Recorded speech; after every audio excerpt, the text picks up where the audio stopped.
Hey guys, welcome back with me again in this channel. On today's tutorial, I'm gonna show you how to make a floating phone overlay in CapCut. So in here, you need to add a main video first, then add an image or video that you want to or as overlay. Click on overlay and add it.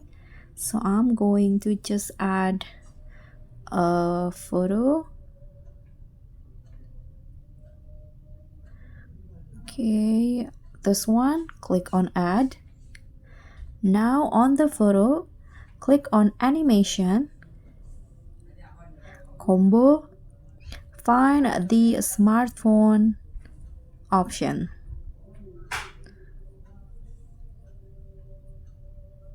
Okay, just swipe through the animation until you find the smartphone.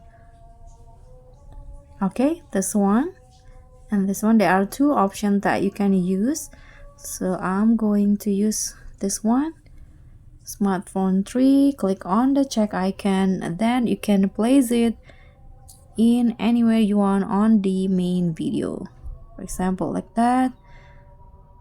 I'm going to drag it a bit and this is the result.